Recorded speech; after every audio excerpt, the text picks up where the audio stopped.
गांधी जी अपनी वच्चे उपस्थित थया छे। अपना सौना प्रभारी मार्गदर्शक आदरणीय मुकुल वासनिक जी अपनी वच्चे उपस्थित छे।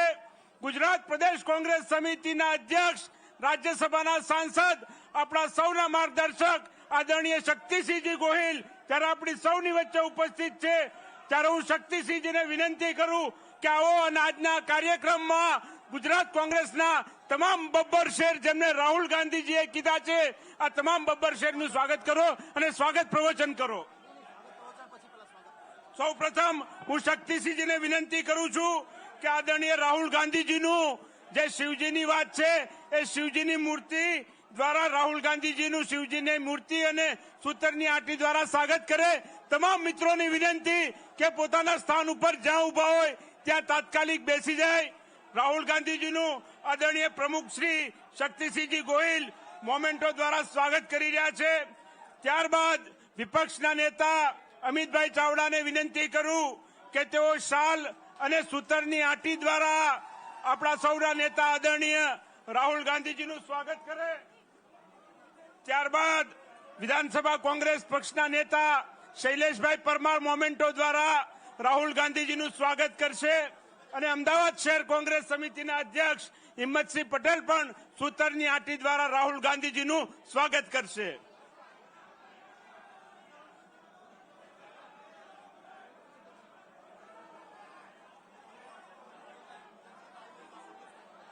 भारतीय जनता पार्टीना कार्यकरोए गुजरात प्रदेश कांग्रेस समिति पर जे कायरतापूर्ण हुमलो कर्यो हूँ शक्तिसिंहजी गोहिल अपना प्रदेश प्रमुखश्रीने विनंती करूं छूं कि आओ अने स्वागत प्रवचन करो। शैलेषभाई परमार द्वारा शिव ही सत्य एना मोमेंटो द्वारा राहुल गांधीजीनुं स्वागत करवामां आवी रह्युं छे। आ गुजरातनी गांधी अने सरदारनी भूमि पर राहुलजीनुं स्वागत छे। हूँ विनंती करूं अपना प्रदेश प्रमुख श्री शक्तिसिंहजी गोहिल ने के जेमणे ताकतपूर्वक भारतीय जनता पार्टीनी आ सरकार अने पोलीसने फरज पाडी के कांग्रेस पक्षनी पण एफआईआर लेवी पड़े। कांग्रेस पक्षना कार्यकरो उपर जे अमानवीय अत्याचार करवामां आवतो हतो तेनी सामे ताकतथी बोलवावाळा अपना प्रदेश प्रमुख श्री शक्तिसिंह गोहिलने हूँ विनंती करूं कि आओ अने राहुलजीनुं आ गुजरात प्रदेश कांग्रेस समिति खाते स्वागत करो। एक वखत जरा जोरदार मारा साथे थई जाए राहुल गांधी। अरे बब्बर शेर कहे छे आपने राहुल गांधी जी तो आपणो अवाज तो जोरदार जोईए ने।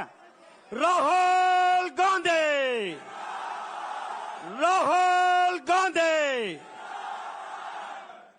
ओ प्रदेश कांग्रेस समिति वती कांग्रेस पक्षना आ परिवारना एक एक सभ्यश्रीओ वती जननायक अपना नेता श्री राहुल गांधीजीनु आ ए भूमि जे महात्मा गांधीजी सरदार वल्लभभाई पटेलनी जन्मभूमि अने ज्यां ज्योतिर्लिंग आवेलुं छे एवी आ गुजरातनी भूमि पर एक साचा शिव भक्त जननायक राहुल गांधीजीनु हृदयपूर्वक स्वागत करूं छुं।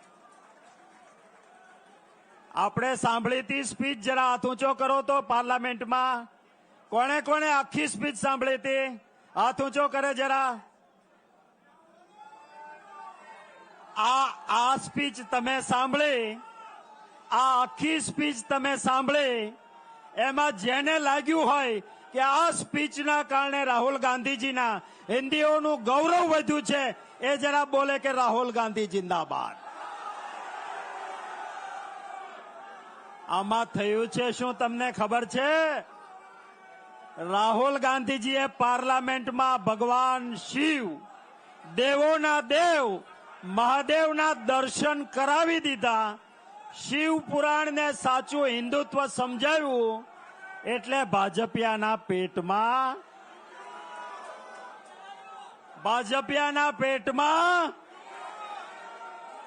अने एटले शुं कर्युं? ओली नानी वीडियो कापी जेमां शुं कह्युं हतुं राहुलजीए के हिंदू क्यारे हिंसक ना होय। आ तमे पीठ्ठू बनीने बैठेला हिंदुओना ठेकेदार बनीने बैठेला हो हिंसा फैलावीने हिंदूने बदनाम करो छो। कह्युं हतुं ने भैया माइक की मजा नहीं है, क्या कर रहे हो आप? ત્યારે આપણે સૌએ કોંગ્રેસના કાર્યકર્તાની એ જવાબદારી છે. હું સલામ કરીશ કે જ્યારે કોંગ્રેસ કાર્યાલય પર હલ્લા બોલવાની વાત થઈ તો બહાદુર કાર્યકર્તાઓ અને નેતાઓ દિવાલ બનીને કોંગ્રેસની ઓફિસની સામે ઉભા રહ્યા અને સલામ કરું છું. આ એ બબ્બર શેર છે કોંગ્રેસના.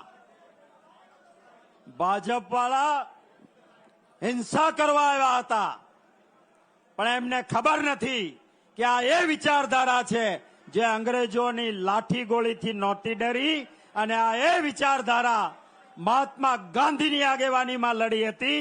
આજે આ જ વિચારધારા રાહુલ ગાંધીની આગેવાનીમાં લડી રહી છે. તો આ ગુજરાતમાં રાહુલ ગાંધીજીએ કહ્યું છે કે ગુજરાતની જનતા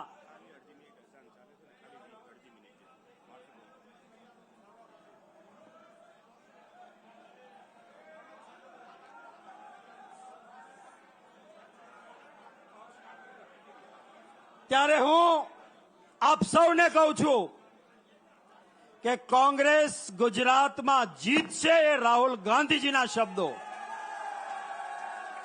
અને આપણા અહંકારથી નહીં, ગુજરાતીઓ આનાથી ગળે આવી ગયા છે એટલે ગુજરાતીઓ કોંગ્રેસને જીતાડશે.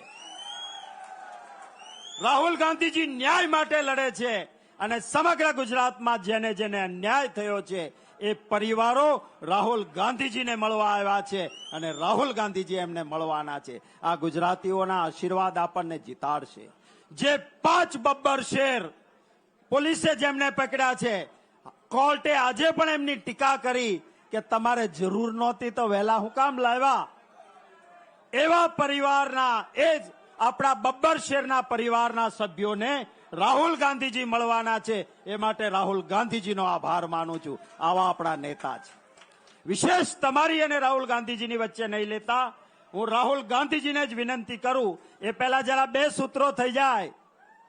રાહુલ ગાંધી, और जोर से राहुल गांधी. वो राहुल गांधी जी से मैं विनती करूंगा कि आइए और हमें संबोधित कीजिए.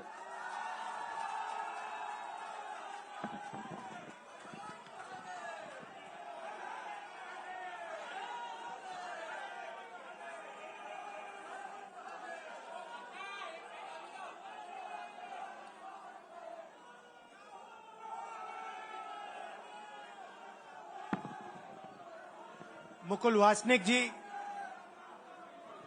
शक्ति सिंह गोयल जी, अमित चावड़ा जी, दीपक बाबरिया जी, शैलेश परमार जी, जगदीश ठाकुर जी, सिद्धार्थ पटेल जी, अमी याग्निक जी, लालजी देसाई जी, हिम्मत सिंह पटेल जी, जिग्नेश मेवानी जी, इंद्र विजय जी, इमरान खेडावाला जी, ललित भाई, लाला भाई पटेल जी, मतलब हमारे सारे के सारे सीनियर नेता और हमारे प्यारे कार्यकर्ता, बब्बर शेर टाइगर, आप सबका यहां मैं बहुत दिल से स्वागत करता हूं.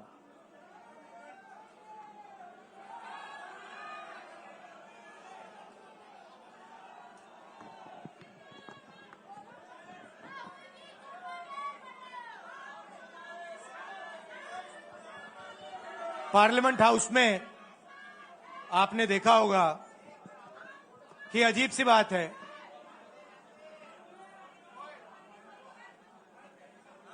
बीजेपी की जो पूरी मूवमेंट थी, राम मंदिर की, अयोध्या की मूवमेंट थी. सही बात. शुरुआत अडवाणी जी ने की थी, रथ यात्रा हुई थी, उसमें आपने अडवाणी जी को रथ पे देखा था. कहा जाता है कि नरेंद्र मोदी जी ने उस यात्रा में अडवाणी जी की मदद की थी. इनकी शुरुआत वहां हुई. राइट, ठीक है. रथ यात्रा चली, और पार्लियामेंट में मैं सोच रहा था कि उन्होंने राम मंदिर का इनॉग्रेशन किया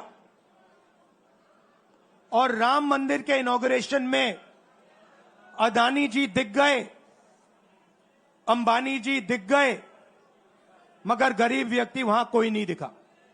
आपने देखा होगा, टीवी पे देखा आपने। अब उसका नतीजा बताता हूं।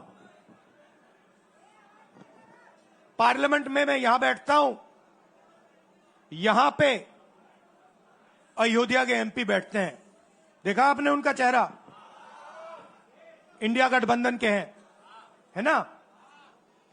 मैंने उनसे पूछा कि भैया आप मुझे एक बात समझाओ, ये बीजेपी ने अपनी पूरी पॉलिटिक्स अयोध्या की पॉलिटिक्स थी। चुनाव के पहले इन्होंने राम मंदिर का इनॉग्रेशन किया, राम भगवान को पॉलिटिसाइज करने की कोशिश की, मीडिया में फैला दिया। मैंने उनसे पूछा भैया एक बात बताओ, यह हुआ क्या कि उन्होंने राम मंदिर का इनॉग्रेशन किया और इंडिया गठबंधन अयोध्या में चुनाव जीत गया, यह हुआ क्या। और मुझे जवाब उन्होंने दिया, मैं ये जवाब आपको देना चाहता हूं। उन्होंने कहा राहुल जी, मुझे पता लग गया था, तकरीबन 6 महीने पहले मुझे पता लग गया था कि मैं अयोध्या से लड़ूंगा, और जिस दिन मुझे पता लगा उस दिन मुझे यह भी मालूम था कि मैं सिर्फ लड़ूंगा नहीं, इंडिया गठबंधन अयोध्या से जीतने जा रहा है। मैंने कहा कि आपको कैसे मालूम? पूरी देश में, मीडिया में, सब जगह राम मंदिर का इनॉग्रेशन हुआ, तो आपको कैसे मालूम? उन्होंने कहा कि राहुल जी, जब मैं अयोध्या में लोगों से बात करता था तो मुझे अयोध्या के लोग सिर्फ 2-3 चीजें कहते थे। पहली बात कहते थे कि अयोध्या में मंदिर बनाने के लिए, क्लीन अप करने के लिए बहुत सारे लोगों से जमीन ली गई, बहुत सारे लोगों की दुकानें, घर तोड़े गए, और आज तक जिन लोगों के घर छीने गए, तोड़े गए, दुकानें तोड़ी गई, आज तक उनको नरेंद्र मोदी जी ने कॉम्पनसेशन नहीं दिया। पहली बात, जहां भी वो जाता था लोग उनसे कहते थे हमारी जमीन छीनी गई, सरकार ने हमें मुआवजा नहीं दिया। दूसरी बात, अयोध्या का इंटरनेशनल एयरपोर्ट बना, बड़ा एयरपोर्ट, जमीन किसकी गई? अयोध्या के किसानों की जमीन गई। आज तक उनको सही मुआवजा नहीं मिला। और तीसरी बात इन्होंने बताई मुझे, तीसरी बात, राहुल जी, अयोध्या की जनता को बहुत गुस्सा आया जब उन्होंने देखा कि राम मंदिर के इनॉग्रेशन में अयोध्या का एक भी व्यक्ति नहीं था। यह कारण थे। मगर मैं आपको यह कहानी क्यों बता रहा हूं? क्योंकि जो मूवमेंट अडवाणी जी ने चालू की थी, उस मूवमेंट को, जिसका सेंटर अयोध्या था, उस मूवमेंट को इंडिया गठबंधन ने अयोध्या में हरा दिया है। बहुत बड़ी बात कह रहा हूं। मतलब इनका पूरा जो सेंटर था, वहां पे हमने, आप जैसे कार्यकर्ताओं ने, कांग्रेस पार्टी के कार्यकर्ताओं ने, और आप जाके पूछिए वहां पे, समाजवादी पार्टी के किसी भी नेता से पूछ लीजिए और वो आपको बताएगा कि कांग्रेस पार्टी का कार्यकर्ता बब्बर शेर जैसे हमारे साथ खड़ा हो गया था, 1 इंच पीछे नहीं हटा। तो अयोध्या में कांग्रेस पार्टी ने, इंडिया गठबंधन ने इनको हराया है। तो अगला स्टेप क्या है? अब इन्होंने क्या किया? अच्छा, अंदर की बात बताता हूं। अब यहां आया हूं, परिवार से बात हो रही, तो अंदर की इनसाइड ट्रैक बता देता हूं। इनसाइड ट्रैक है, उसी एमपी ने बताया, राहुल जी यहां पे 3 बार सर्वे हुआ था। नरेंद्र मोदी जी वाराणसी से नहीं लड़ना चाहते थे, नरेंद्र मोदी जी अयोध्या से लड़ना चाहते थे।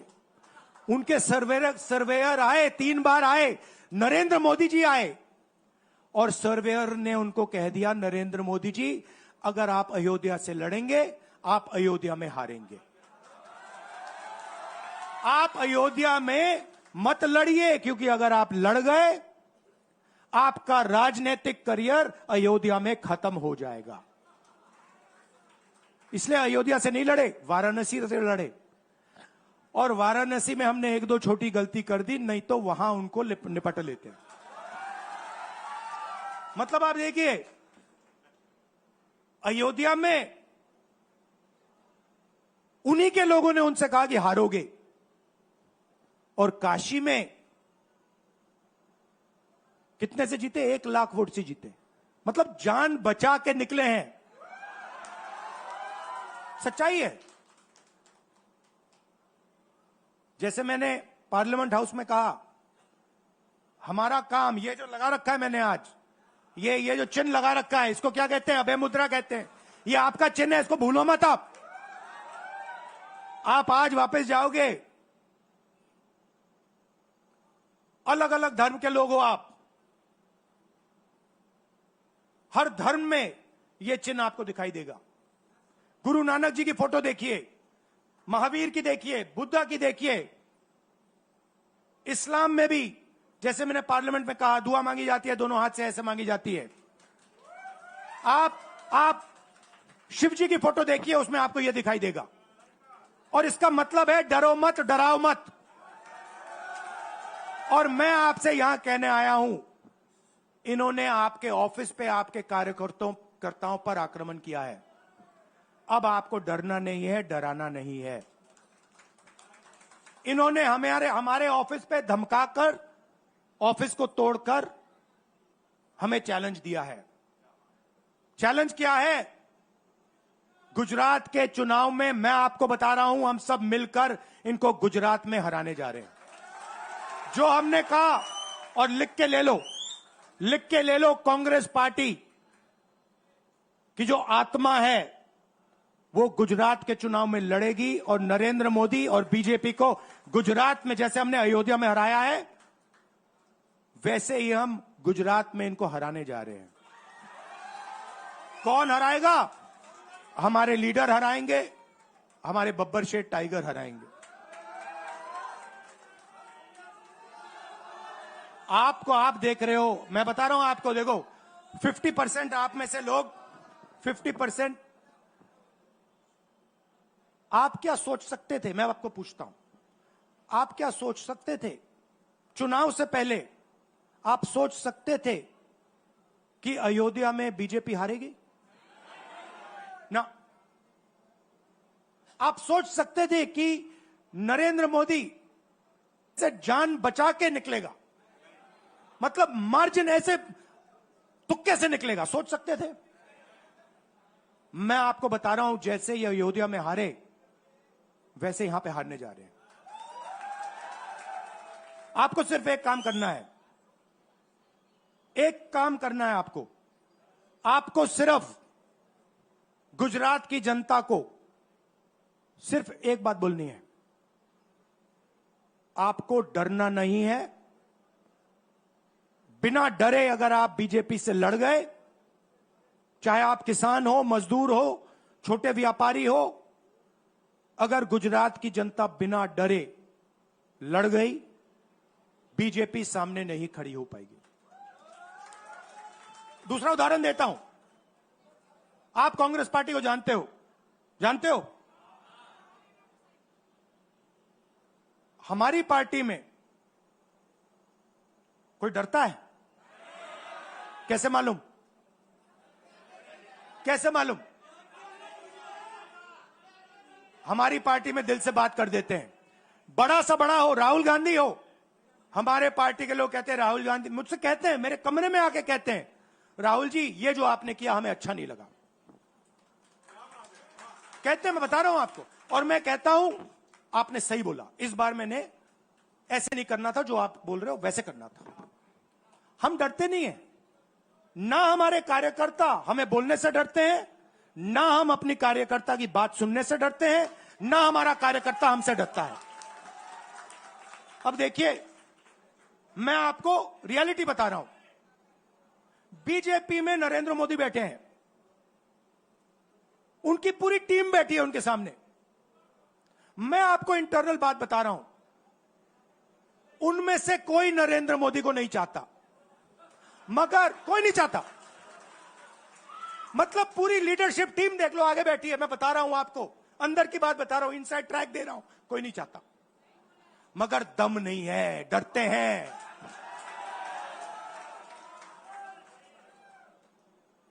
अगर नरेंद्र मोदी जैसा लीडर कांग्रेस पार्टी में होता, पूरी कांग्रेस पार्टी खड़े हो जाती, कहती है नहीं हम डरते नहीं है, हटो यहां से। मगर उनकी पार्टी में दम ही नहीं है, उनके कार्यकर्ताओं में दम नहीं है।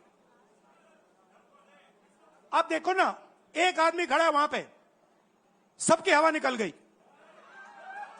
मतलब कार्यकर्ताओं की हवा निकल गई, आरएसएस की हवा निकल गई, सारे लीडर्स की हवा निकल गई। सच बोल रहा हूं ना। और हमारे मतलब छोटा सा छोटा कार्यकर्ता होता है, टाइगर होता है, आता है कांग्रेस प्रेसिडेंट के सामने, आता है राहुल गांधी के सामने, आता है, कहता है भैया मेरे दिल में ये बात है, आपको ना लगे मैं तो बोल रहा हूं। तो ये है कांग्रेस पार्टी। अंग्रेजों के साथ ये खड़े हो गए थे सारे के सारे आरएसएस वाले। हम लड़े थे, हम लड़े थे, हमने कहा, देश से हमने कहा था डरो मत, डराओ मत, हमने कहा था। बीजेपी के लोगों ने हाथ जोड़ के कहा था भैया डर गए हम, जो करना है कर लो। तो आप अपनी हिस्ट्री समझो,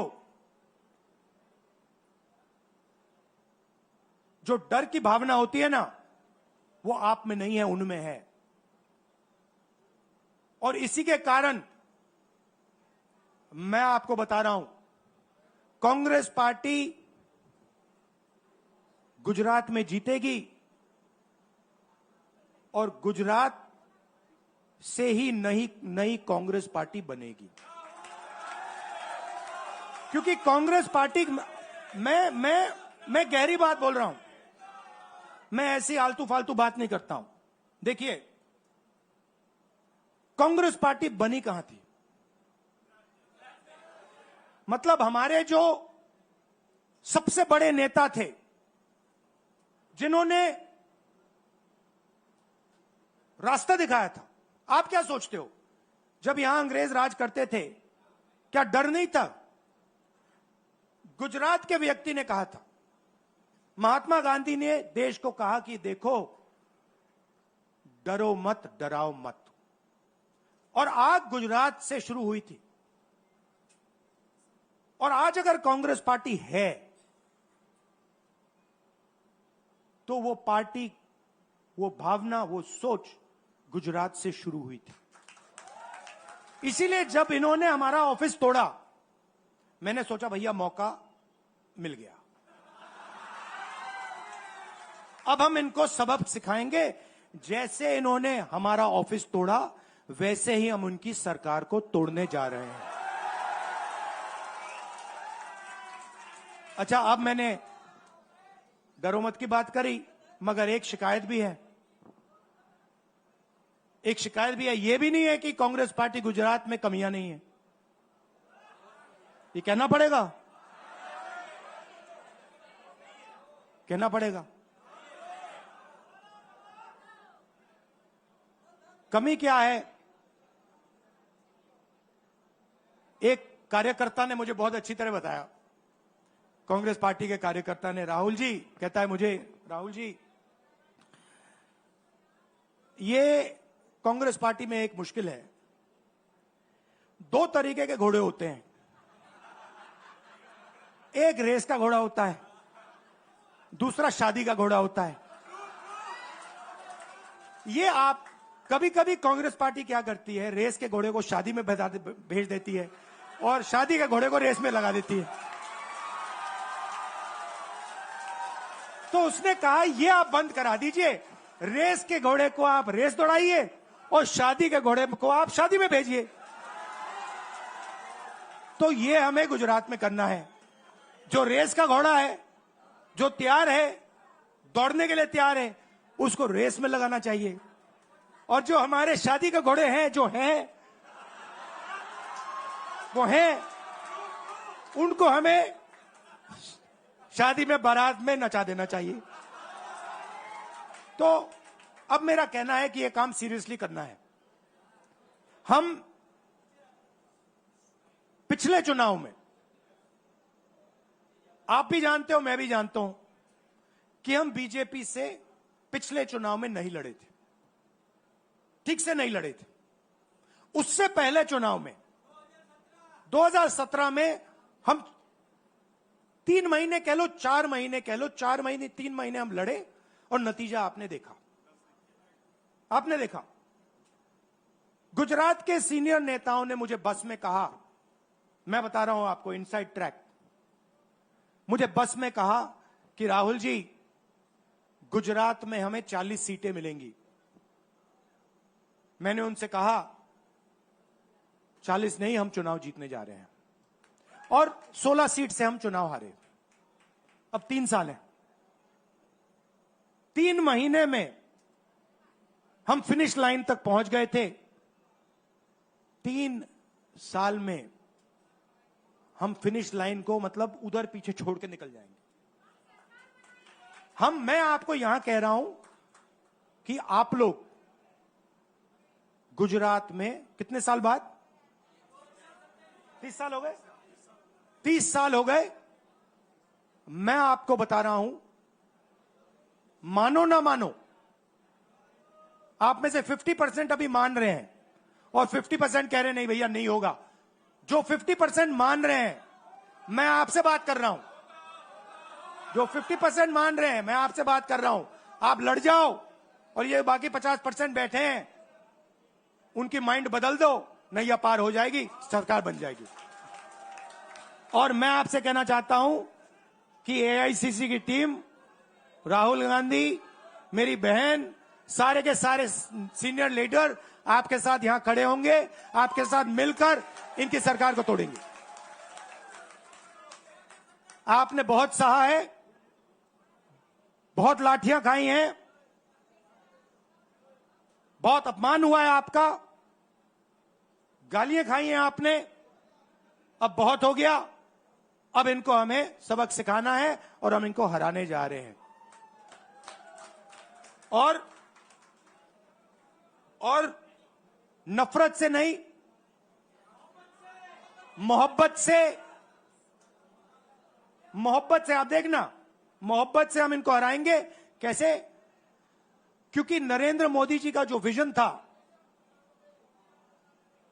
वो गुब्बारा जो था वो फट गया है,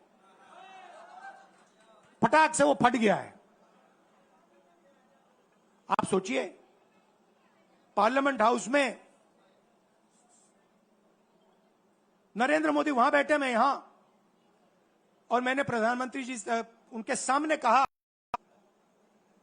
कि नरेंद्र मोदी जी, आप एक व्यक्ति भी नहीं कह सकता हूं, पता नहीं आप क्या हैं, क्योंकि आपने ही कहा कि मैं नॉन बायोलॉजिकल हूं, मैं बायोलॉजिकल नहीं हूं, और मेरा सीधा डायरेक्ट कनेक्शन है ईश्वर से। अरे भैया, आपका डायरेक्ट कनेक्शन है ईश्वर से, तो अयोध्या कैसे हार गए? कैसे हार गए? तो हमारे प्रधानमंत्री सोचते हैं कि बाकी सब लोग बायोलॉजिकल, गुजरात की जनता बायोलॉजिकल, गांधी जी बायोलॉजिकल, हिंदुस्तान के किसान मजदूर सब लोग बायोलॉजिकल और Narendra Modi non biological. Speaker sir ने मुझे कहा ऐसे मत बोलिए। मैंने कहा मैं थोड़ी बोल रहा हूं, ये तो प्रधानमंत्री बोल रहे थे, मैं तो उनकी बात कर रहा हूं। स्पीकर बिल्कुल चुप हो गए। बात तो सही है, बात तो सही है। ये राहुल गांधी के शब्द थोड़ी है, ये तो हिंदुस्तान के प्रधानमंत्री के शब्द हैं, नॉन बायोलॉजिकल। अब सोचिए वो व्यक्ति जो अपने आप को नॉन बायोलॉजिकल समझता है और देश की जनता को बायोलॉजिकल समझता है, कि मतलब मैं यहां और बाकी जनता वहां, वो गुजरात को विजन कैसे दे सकता है? जो किसानों का दर्द नहीं समझ सकता, मजदूरों का दर्द नहीं समझ सकता, डायमंड इंडस्ट्री में जो काम करते हैं उनका दर्द नहीं समझ सकता, नॉन बायोलॉजिकल व्यक्ति वो गुजरात को कैसे रास्ता दिखा सकता है? नहीं दिखा सकता। तो अब आपका काम है गुजरात को विजन देना, गुजरात के युवाओं को, किसानों को, मजदूरों को, माताओं बहनों को विजन देना कि भैया हम आपके लिए ये करने जा रहे हैं। आपने हमारा मैनिफेस्टो देखा, हिला के रख दिया था बीजेपी को, आपने देखा? वैसा मैनिफेस्टो बनाना है गुजरात के लिए। गुजरात की जनता से मिलकर 1 लाख लोगों ने हमारा मैनिफेस्टो बनाया था। वैसे ही हम गुजरात में लाखों लोगों से पूछकर अपना मैनिफेस्टो बनाएंगे, गुजरात को विजन देंगे और फिर चुनाव पूरा दम लगा के लड़ेंगे और यहां इनकी जो सरकार है उसको तोड़ के हटप्परे कर देंगे। आप सबका दिल से धन्यवाद। आखिरी बात मैं कहना चाहता हूं, यहां जगन्नाथ यात्रा हो रही है, आप सबको और जो यात्रा में भाग लेंगे आप सबको शुभकामनाएं देना चाहता हूं और दिल से प्यार देना चाहता हूं। आप सबका दिल से धन्यवाद। नमस्कार, जय हिंद। अभय मुद्रा, डरो मत, डराओ मत। વિપક્ષના નેતા વિધાનસભા કોંગ્રેસ પક્ષના નેતા અમિતભાઈ ચાવડાને વિનંતી કરું કે તેઓ આવે અને આભાર વિધિ કરે। ગાંધી સરદારના ગુજરાતમાં ડરો નહીં ને ડરાવો નહીં ના નારા સાથે કોંગ્રેસના જે કાર્ય, કોંગ્રેસની વિચારધારા સાથે આ ગુજરાતના લોકો માટે લડી રહ્યા છે, સંઘર્ષ કરી રહ્યા છે, એવા તમામ કાર્યકરોનો હોંસલો બુલંદ કરવા માટે ગુજરાતમાં અગ્નિકાંડ હોય, મોરબીના બ્રિજના પીડિતો હોય, સુરતના તક્ષશિલા કાંડના પીડિતો હોય, વડોદરાના મૃતકના પરિવારજનો હોય, એવા તમામ ગુજરાતમાં જેને અન્યાય થાય છે, જેની પર અત્યાચાર થાય છે, જેને ન્યાય માટે લડત લડે છે, એવા તમામ પરિવારોને સથવારો આપવા માટે એના લડતમાં કોંગ્રેસ એની સાથે છે એ વિશ્વાસ આપવા માટે કોંગ્રેસના કાર્યકરો ને આવનારા સમયમાં લડીશું ને જીતીશું એના માટે વિશ્વાસ સાથે એક તાકાત પૂરી પાડવા માટે જનનાયક રાહુલ ગાંધીજી આપણી વચ્ચે પધાર્યા છે ત્યારે આપણે સૌ ગુજરાતી વતી એમનો ખૂબ ખૂબ આભાર વ્યક્ત કરીએ છીએ। રાહુલજીને પણ આપણે વિશ્વાસ આપીએ છીએ કે તમે જે દેશની પાર્લામેન્ટમાં વિશ્વાસ અપાયો છે, કોંગ્રેસનો એક એક કાર્યકર, એક એક ગુજરાતી જે આવનારા સમયમાં ડરો મત ના નારા સાથે જે લડાઈ લડવાનો છે એની સાથે મક્કમતાથી કોંગ્રેસનો કાર્યકર પણ લડશે। ફરીથી આપણા સૌના તરફથી રાહુલજીનો ખૂબ ખૂબ આભાર માનીએ છીએ કે કોંગ્રેસના કાર્યકરોનો હોંસલો બુલંદ કરવા માટે અને ગુજરાતના લોકોના દુઃખમાં ભાગીદાર થવા માટે અને આવનારા સમયમાં લડત માટેનો એક એલાન કરવા માટે, હોંસલો આપવા માટે આપણી વચ્ચે આવ્યા છે ત્યારે આપણા સૌના તરફથી રાહુલજીનો ખૂબ ખૂબ આભાર, ધન્યવાદ।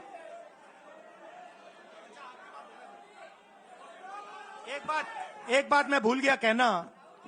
आने से पहले मैंने अपनी बहन से कहा था कि देखो अगली बार मैं गुजरात जाऊंगा तुम्हें मेरे साथ आना होगा।